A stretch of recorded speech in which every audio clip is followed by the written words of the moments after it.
confidence conquers that imposter syndrome, what I do also advise is to have, call it whatever you want, a folder of your achievements, hype folder, whatever. So whenever you receive an email from a client, for example, that you helped, or from a person that you mentored, take a screenshot of that or collect in a file that works for you. And then whenever you feel like an imposter, go there and have a look at all the amazing stuff that you've managed to accomplish.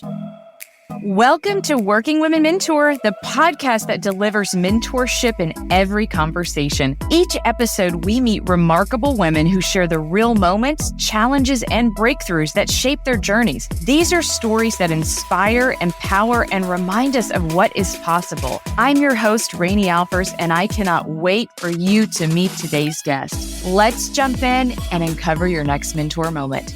Hey everyone, welcome to Working Women Mentor. I'm your host, Rainey Alpers, and today we are diving into the world of women in tech, leadership, and the power of mentorship in an industry that's evolving faster than ever. Are you kidding me? I love when we get to talk to ladies in this field, STEM and tech. It's fascinating and it's just changing so quickly out there.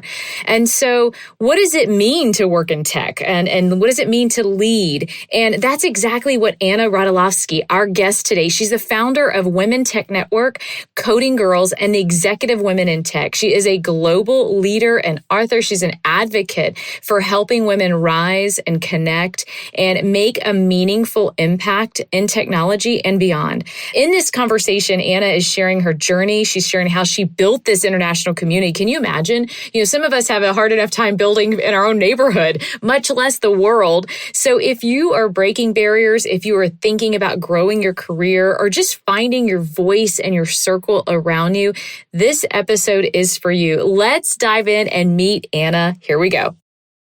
All right, Anna Radulovski, welcome so much to Working Women Mentor. It's wonderful to meet you. You're a global traveler, a global woman of the hour. How are you today? Amazing. Thanks so much for having me. Oh, we're so excited. I mean, you define women in tech, and this is going to be such an interesting conversation, especially with everything you've got going on right now. So would you take a moment and introduce yourself to our audience, Anna? Absolutely. Hi, everyone. I am Anna Radulovski, founder of WomenTech Network, Executive Women in Tech, and also Coding Girls. I'm passionate about amplifying the voices of women in technology worldwide. Through my work, I've helped build a global community across 179 countries, inspiring women to lead, innovate, and break barriers. I'm also the author of Chief in Tech, How Women Are Breaking the Silicon Ceiling and Leading with Impact, a guide to thriving and making an impact in tech leadership. Chief in Tech. This is great. We've got to talk about the book because it's just been a huge project of yours and is going to mean so much to a lot of women, men, really anyone, right? As they kind of read your book and go through your journey and what it looks like and what this industry really is about. So I'm excited to talk about that. First, I have to ask you, did your friends respond back to you? How would your friends describe you? I know that you just gave us a beautiful introduction, but we want to hear what they say too. Absolutely. That was actually a fun exercise. So I asked a few close friends to describe me. So the responses really touched me and surprised me, but in a positive way, It's like the birthday wishes or reminders of how amazing you are that typically you receive on your birthday. So that was really, warm and kind of them. So one friend said they described me as empowering, driven, deeply compassionate. Another one called me simply adventurous. Ooh, I like both of those. It's like, what day of the week am I going to be adventurous and passionate all at the same time? I love that. That definitely describes me. And that word, adventurous also stuck with me because it reflects how I approach life and work with curiosity and courage and a deep belief in, community, of course, and shared success. Yeah, I like that you just expanded on that because most of the time when we hear adventurous, I think people relate it more to travel or hobbies, right? But when you hear it applied to how you approach everything in life and in conjunction with curiosity, it makes a lot of sense, right? Because you can adventurously approach business goals, objectives, projects that you're working on. And so I love that. So thank you for sharing those. All right. So 179 countries. I mean, really, where have you not touched, Anna? This is so vast and global. And I know that you have really been focused and passionate about breaking barriers in tech. And can you kind of take us back through this journey and where it started and why you decided to dedicate yourself to this area? Because it is really a life of work for you. That's true. That's true. So one of pivotal moments for me was early in my career when I attended a major tech conference. And I realized that out of 100 speakers, there were only a handful of women. And then, of course, when you don't have many female speakers, you won't have many female attendees, right? So it's very easy to feel kind of odd, the only one. So that moment, that wasn't about just being the only one, but realizing that how much potential is being overlooked. And from that moment on, I became passionate about, as I like to put it, a problem. Why there are so few women in tech and what can we do to change that? So were you just sitting in the audience, Anna, and just looking around at the crowd and saying ladies, where are you? Is this kind of the light bulb? Yeah, I mean, it's you look around and it's mainly guys, but it's you go to a restroom and it's you don't see many women there. Everything is free. There's no line. Yeah. And it's you don't see many women on stage speaking. And that's kind of odd, right? we need different perspectives. And I think very often people who are participating in different events, meetups, or small meetups or large conferences, they already so accustomed to that, they don't question. I remember one of, recently someone reached out to us saying, hey, could you promote our event? Do you want to partner with us to WomenTech Network? Or someone reached out personally to me, I think even. And I said, but you don't have female speakers. And they're like, oh, that's true. No one told us that. So it's I said, no, we cannot support you. We cannot promote you because when women don't see women speaking, they don't see role model. Why would you want them to go there? Right.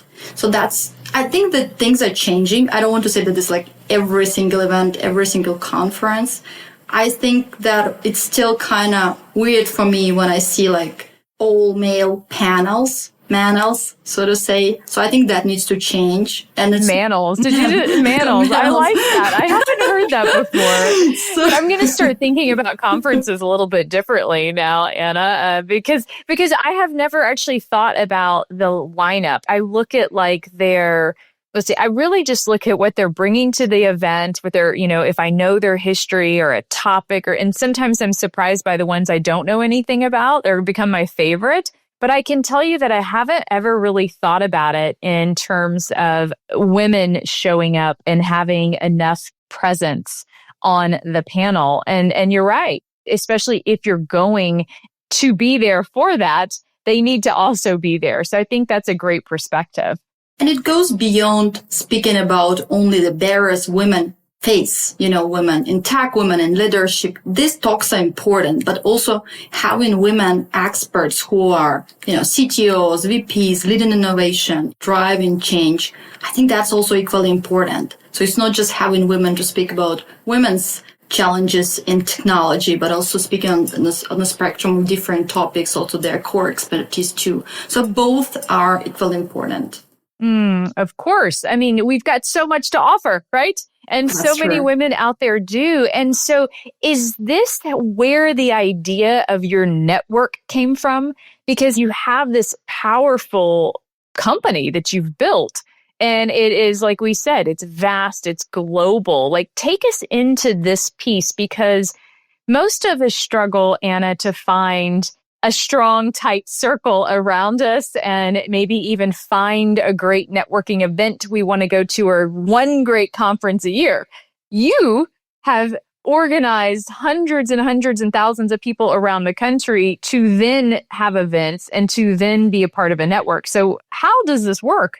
Yeah, that's a really good question. I mean, I think I want to take us back to where it started, the very first event that we organized. So it was a coding workshop. It was for girls. I started first with coding girls because I realized by doing, research out there, and I realized that when early in the childhood, girls are encouraged to code nice and to be like more nurturing and caring, and boys are encouraged to be brave and give them Lego, and girls receive more toys. masculine qualities this kind of versus stuff. the feminine qualities. Yes. And I mean, this is very, very stereotypical thinking, right? I think that things are changing. I do want to believe that both parents are giving their children already and they're not labeling them into this, pink and blue kind of boxes, but thinking outside of the box already and thinking about equipping their children with skills that they will need in the future, but that's going to be completely different, right? We look at the things, how it's taking us with AI.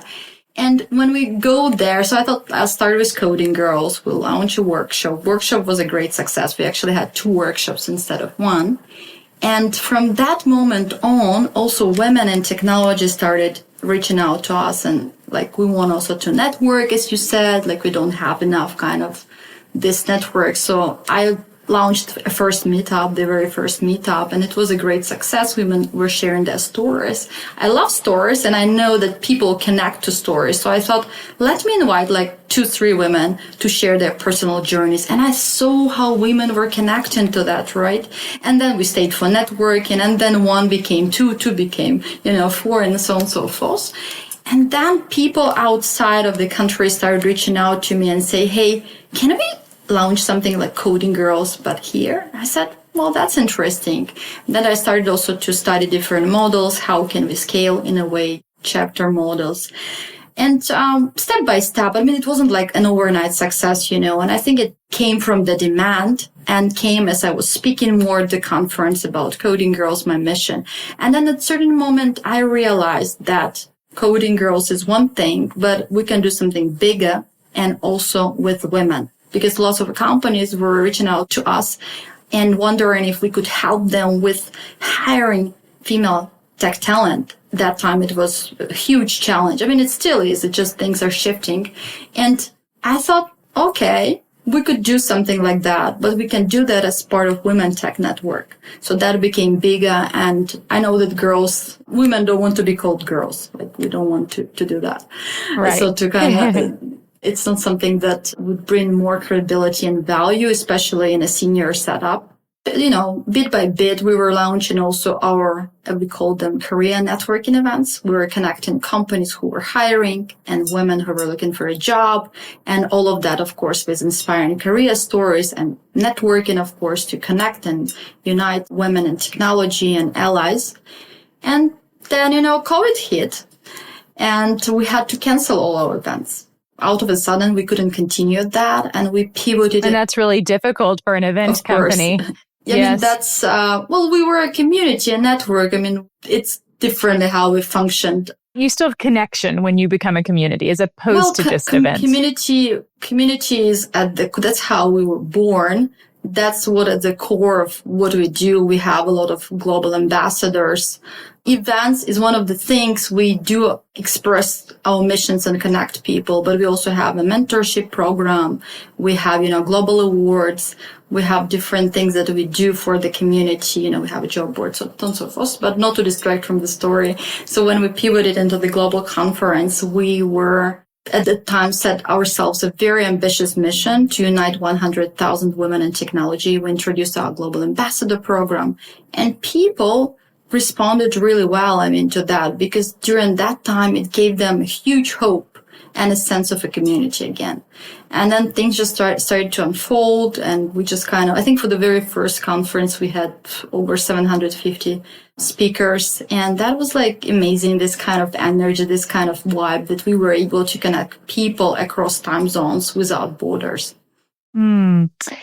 And as you are able to connect everyone and bring that network together in tech, I think it's really interesting because when we hear about, when I hear Coding Girls, first of all, starting there, when I hear Coding Girls, I'm like, okay, they are 10 to 12 years old, potentially, maybe my son's age, maybe 13, and they're already coding. And I have no idea what that is. That just already, they sound more advanced than me when I hear that. And then we think of women in tech. And now as like you said, things are moving so quickly with AI. Things are moving so vastly with our technology.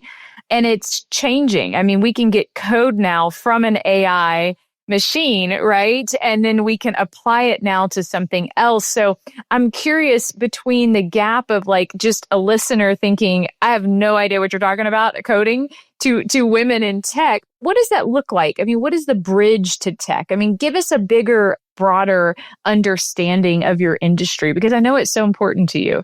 Yeah, absolutely. And there are so many people who work in tech outside of, just being, coders, software engineers, data analysts. There are also lots of different domains. For example, people who work with law, but they also, like, for example, they have their understanding on the digital kind of aspects of this, how things, because every field is kind of being disrupted by technology, right? If you think health care, so there's lots of health tech things are popping up. And I think that more and more sectors are going to be disrupted. And that's why there are more and more going to be different expertise required where it's an intersection with, as I said, healthcare and technology or finance and technology. And the term of women in tech is so much broader than, as you mentioned, coding, right? So that goes beyond that. I don't think, again, that AI, as of now, it's not very clear, but it completely would replace coders. It's about, finding new ways how coders can work with AI, and it will help people still need to know how things work, not to it's like you give a prompt to ChatGPT, right? So you need to know once it responds, where is it good or not? But if you don't know if this is good or not, if you don't know, you don't know. So you're going just to copy paste. And that can be spotted really, very easily by someone who's more senior and knows how ChatGPT works kind of. Well, exactly. And I think it's a great reminder to anyone listening, because just on my daily basis, the tech that I'm running into and that I sort of need to understand and learn and evolve with is quite vast as well. From any industry I'm looking at, we are constantly intersecting. This is the world we're in today. We got to know something about tech, whether we're amazing at it or not, but we have to know who and when to bring someone in. So I love this reminder about just the field and the role itself. So let's talk a bit about leadership. I know that you work with a lot of leaders. You encourage it through your mentorship programs. Many times we run into imposter syndrome. Have you ever faced this with starting this company, developing Coding Girls? How have you worked past it, if so? So, yeah, well, that's a really great question. If I think about it, it's more times than I can count. I think it's very easy to feel like an imposter whenever you start something new. It both gives you an excitement, but then you don't have so many results that you can bring and say, hey, that's what I've achieved. It's already working. So you run on your vision, on enthusiasm, and people who would believe in you at the very early stage of this development. So what helped me understand, that I'm not alone, that many high-performing women experienced that. And even one study found that 75% had experienced imposter of women that are high-performing experienced imposter syndrome at some point of their careers. That does not surprise me. 75%. That's like, which part of my day do I need to to think about it in that regard? I would say that it gets better, with experience generally. And as you become more experienced, you get more confidence in yourself. I think confidence comes from action also, so the more things you do, even if you will receive no's or make mistakes, if you keep going, iterating, listening to feedback and kind of continuing, we talk also about grit in my book too. So it's important to mention that imposter syndrome isn't like the reflection of our capabilities. It's very often a reflection of the systems that weren't built with us in mind. And when I'm saying about that, I'm referring to specifically, for example, STEM fields, right? When in technology, you could be the only woman in a leadership team, or the first woman to run a department, or the first CTO, or the first woman that got promoted, for example, into that role. So you will be the first and the only, and it's very easy to feel like you don't belong. It can feel really odd, and that's why you can easily question yourself, whether do I fit here? Am I good enough?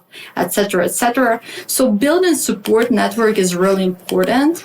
I love the exercise that you gave me, like reaching out to people and asking them how they would describe you. And you could do the same with your mentor. You could do the same with a colleague that you trust. You could do the same with someone who's your advisor, who's in your close circle, right? So they could describe you, but in a way that would professionally describe you. And that helps you also build that confidence, conquers that imposter syndrome. What I do also advise is to have, call it whatever you want, a folder of your achievements, hype folder, whatever. So whenever you receive an email from a client, for example, that you helped, or from a person that you mentored, from a colleague, from your boss, from anyone out there, that you kind of take a screenshot of that or collect in a file that works for you. And then whenever you feel like an imposter, go there and have a look at all the amazing stuff that you managed to accomplish. Bank. Create your bank of information that you can just take from whenever you need it and whenever you need a little bit of validation and to sort of refresh yourself. I love that. It's a great idea. So speaking of mentorship, and that is all about where we are today, will you share a story about one of your mentors and how they helped you and play a significant role in your journey? Absolutely. I mean, there were so many amazing mentors in my life. I'm fortunate, as I like to say, to be surrounded by so many amazing leaders, many of which I call friends, some of them advisors and mentors.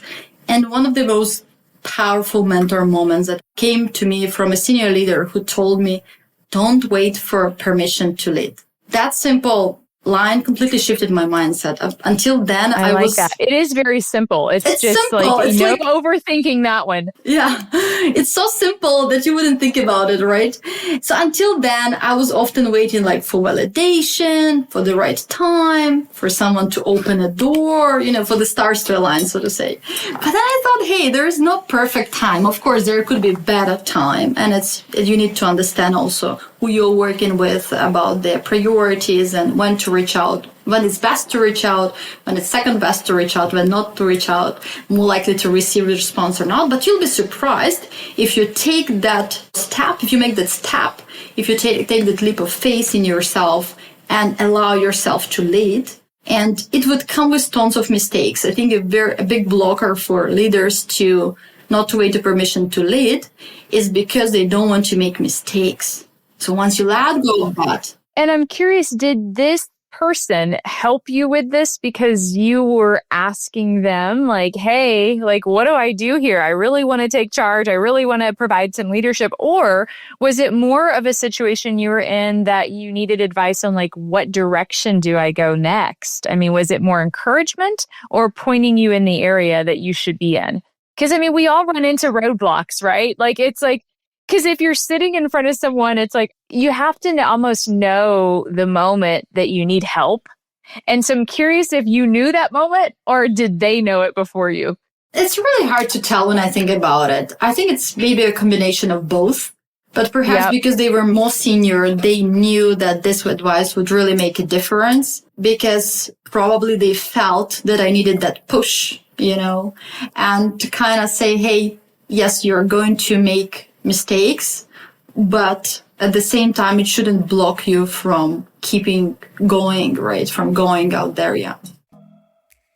Hey, working women, have you ever dreamed of starting a podcast but don't have enough time? I have been there. App chaos, endless Googling, tech rabbit holes, content grind, hours wasted, believe me, and not an episode live. That's why I am gifting you my free training, your complete blueprint to turn episode 1 into 30 days of AI-powered content. No overload, 2K of value inside. So go check it out. There's everything you need for week 1 launch and beyond. Visit workingwomenmentor.com/free training to claim yours now. What do you think is the biggest misconception with mentorship right now? And how should we approach that differently, Anna? That's a really good question. So in my opinion, is that the biggest misconception is that you have to have arrived before you can mentor. For example, you need to be in a senior role or accomplish something great, outstanding. And only then, once others validate you, then you are ready. The truth is that mentorship is not about having all the answers. It's about sharing your experiences and learning with others. And you are ready earlier, much earlier than you think. I love that. I mean, that is so, so true. We sometimes never think we're ready, right? That's just the waiting game. And then if we don't feel ready, well, then how are we qualified to help anyone? You know, those are those questions you're asking yourself. But I mean, just like this podcast, right? Mentorship comes in so many different forms. We all know so much we can share. And so it doesn't have to be as formal and as heightened training and go and get your PhD in mentorship before you can jump in and help, right? I mean, you can get your PhD here on this podcast, I think. You can find your mentor moment. So what do you think when you look back, people that you've surrounded yourself with professionally and personally, do you think that there are instances where they did push you out of that comfort zone? I mean, you said, you know, they encouraged you to get, you know, a little uncomfortable, to go, to lead, to not wait.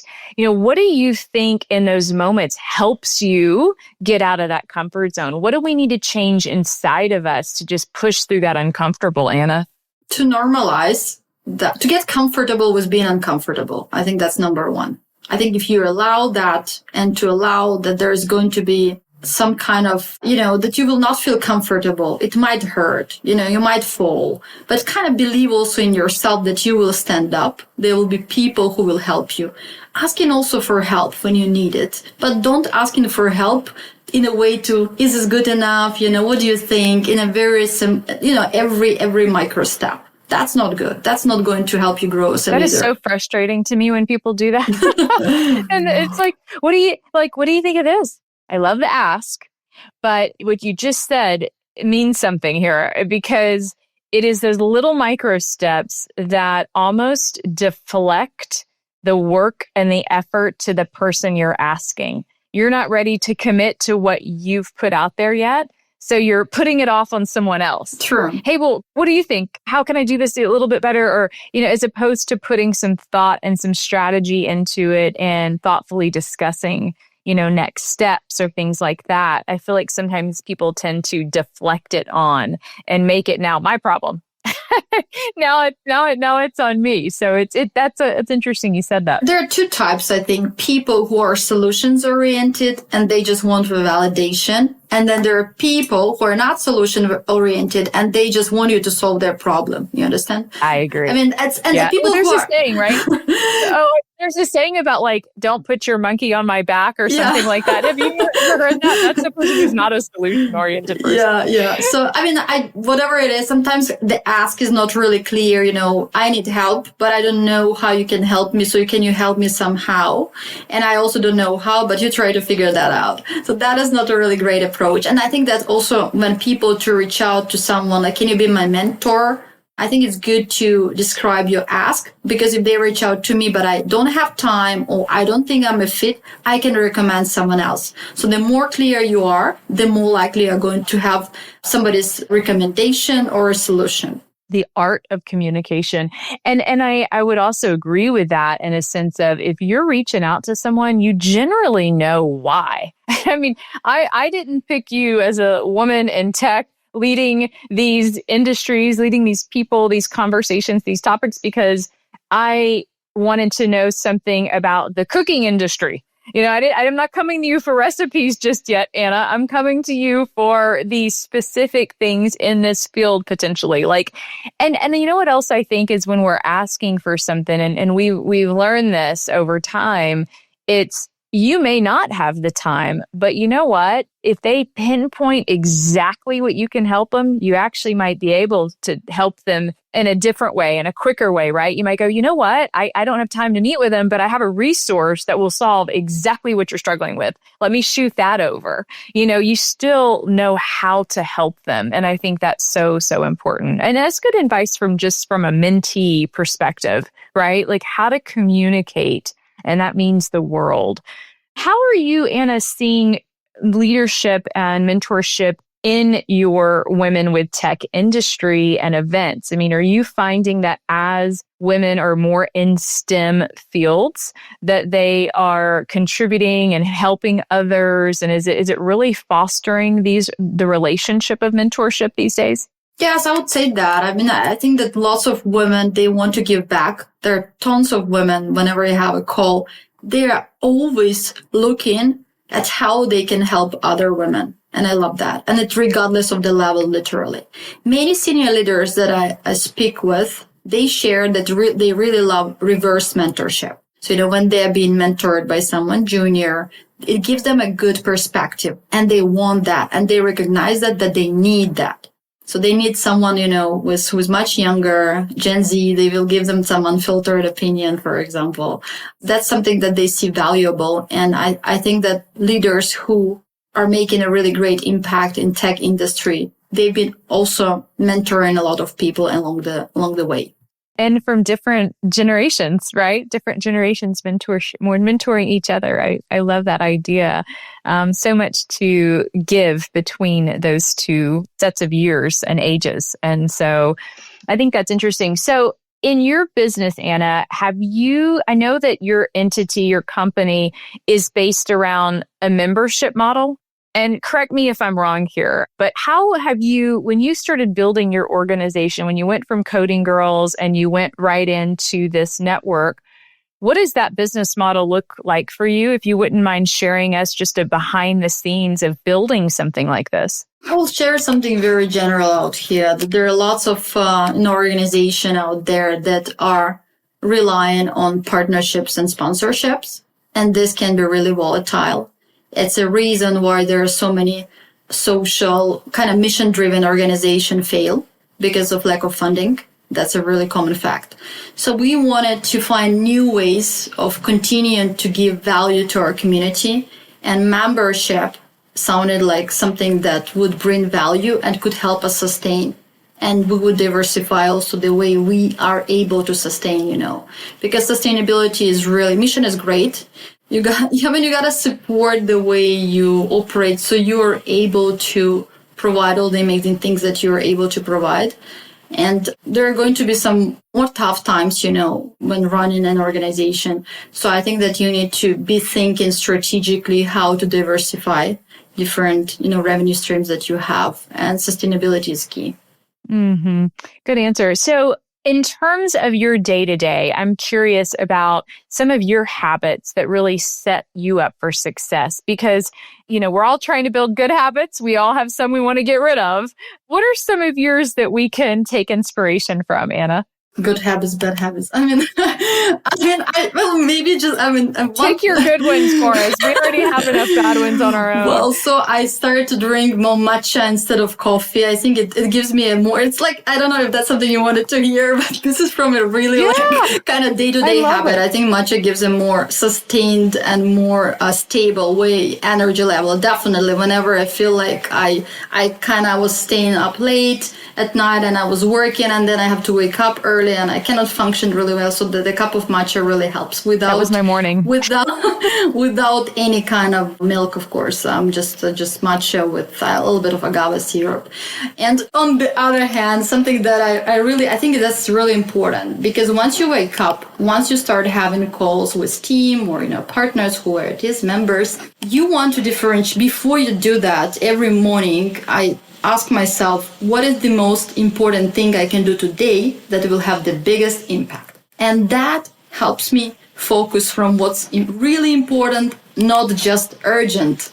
I want to highlight that there will be so many things that will appear like they're urgent. They might be urgent for real, but they might be not so important. So you need, as a leader, to really keep that focus in mind. What is the most important thing that will make the biggest impact today? And of course, for the last days, weeks, maybe years, if that is relevant.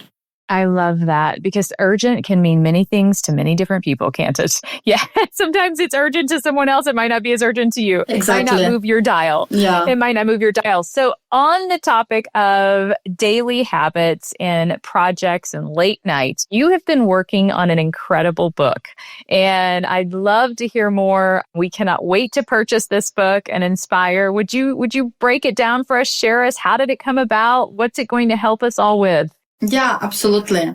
So something that I did for the book that I shared in the book, also my experience from running a global organization for women in technology. As you mentioned, we're in 179 countries, but I also interviewed 50 C-level leaders, leadership experts from Harvard, from Stanford.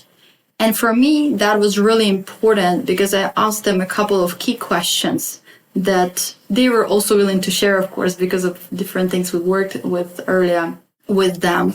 They were very generous with their time. And there are lots of, I think it's important to highlight and to give credit to them too, that there are lots of insights that contributed also greatly to the book that they shared. And I quote them in the book accordingly, of course. And there's a lot of text out there, but by and large, if I have to describe, so there are lots of leadership books out there. Lots of leadership books that are very often, that are very famous also, are written by men. And what they don't take in consideration, that there is a layer of invisible barriers that women face. And men, as empathetic as they can be, they cannot completely, and sometimes they don't even think about sharing that. So it feels like it's an equal game for everyone, that all the workplaces, of course they must work fairly, but they don't. For example, you think you work hard, but if your work is not visible, if you don't advocate for yourself, if you don't have allies, if you don't have sponsors, maybe if you hadn't had a mentor who would have advised you on all of that, so then you might not get ahead as fast as you could. And you're thinking, why am I not promoted? I work so hard. I deserve that. Mm-hmm. Of course you do, but you need so many ingredients for that, first of all. Mm-hmm. You need, because ideally, in a very meritocratic workplaces, you would be automatically considered for a promotion. But unfortunately, it doesn't work that way, right? So what happens? You need to signal that you actually want that promotion, right? Number 2, your work needs to be visible to the people who make that decision, because otherwise, how would they know that it needs to be you, right? And then thirdly, you need to advocate for yourself, So that self-advocacy, I know it doesn't come naturally. It feels like you're self-bragging. You're bragging about your achievements, right? Like you need to say, I did that, so I deserve a credit, Of course, it needs to work, so you give credit for everyone who was part of that. But very often we hear, oh, it was just a team effort, And I did my part. Yeah. Of course, happy to serve, happy to lead, right? So happy to help. Yeah, happy to help, And very often what also happens that women take a bunch of different non-promotable work, right? So what it means, for example, you organize like office parties, somebody's birthday, whatever not, that is not contributing strategically to that promotion of yours, right? And very often, somehow, this work falls on women's shoulders. And, it's very uncomfortable to say like no to that, or maybe you even enjoy doing that, but you need to be visible for that in a way that would somehow contribute to that strategic goals that you're having. But in many cases, right. It has to move the dial. Exactly. If you're serving coffees, so if you're taking notes, it's not going to work. Yeah.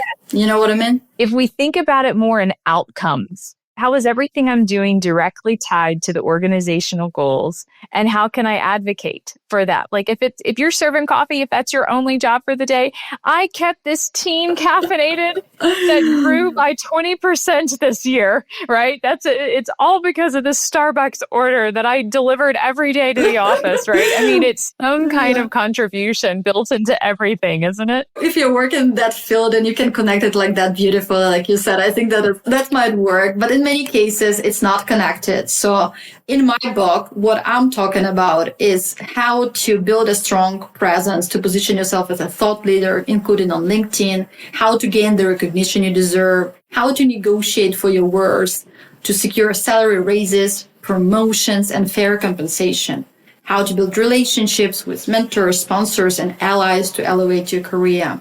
Also, practical strategies to resilience, overcoming challenges, and embracing lifelong learning. my strategies for work-life integration, and also how to join board roles, champion impactful causes, and pay it forward. That's by and large. Yeah, this sounds like a playbook for just how to be a woman working. I mean, this is like a how to run.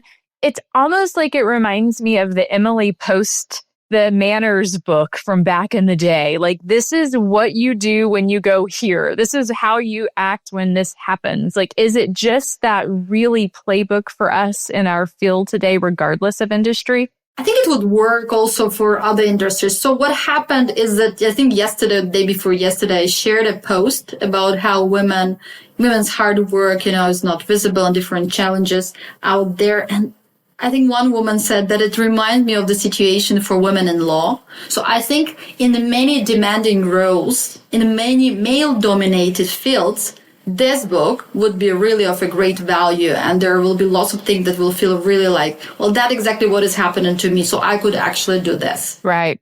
That totally makes sense. I love that. Thank you for contributing that to everybody. I mean, that's a huge opportunity to get ahead. I imagine giving this or like reading it now, because it's not yet released. It will be. We'll have the release date and our episode notes and where you can purchase it. But it's almost just like something, if someone's graduating, giving this to them, like, is someone early in their career, someone maybe stalled in their career, someone who is trying to get to that next level. And so this is really an incredible tool for us to use. I'm curious what your opinion of that person in the workplace is when I ask the question, what is one skill? What is one thing that we all need to be working on right now to evolve in our careers? Is there one thing that you would say is on the move? You're seeing some trends go in a certain direction. Any advice you want to give us on that topic, Anna? I'm going to say what is probably going to surprise you. It is storytelling. Boy. It is storytelling, powerfully telling your story in your own way. Don't let others tell your story. Whatever that is, the accomplishment that you just, did, the things that you have accomplished in your life, your career journey. Don't give it to anyone. Be your own person who writes that story. Because being able to clearly and powerfully share your journey, your mission, your value is a superpower, whether it's in interviews, in meetings, or in leadership. So storytelling as the most powerful skill. That does surprise me. It is so true, though. I mean, it applies in so many ways. So I love that. I have to ask you about one thing before I let you go, because it's been just like a topic of conversation, 2025, the recent Blue Origin space flight, 5 women abroad, and a focus on STEM, right? That was sort of that mission, is to highlight women in science and what it could be, what is achieved in these fields. Do you have any weigh-in, any input on that, and maybe what that meant to you, just inspiring the next generation of women in STEM? Yeah, I mean, when we talk about the Blue Origin space flight, right? Well, that topic got a lot of coverage, and milestones matter. I mean, they spark imagination, they show what's possible, but headlines aren't always enough. And I think there are tons of different headlines out there.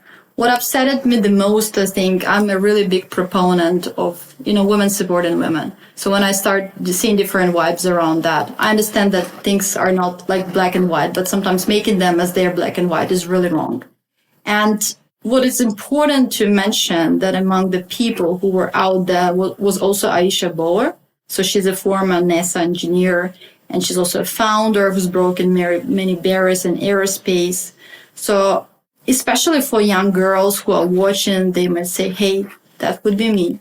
And I think that is powerful. So I think it's important when there is any PR campaign, so people who are participating there will people who are actually astronauts, who are data scientists, who are, whatever the campaign is around, would receive the recognition that they deserve, So I think that's, and it's not black or white. I mean, like, the intention might have been good, but there could have been done more, right? There could have been done more work. There could have been a campaign, a fundraising campaign around that. There could be more.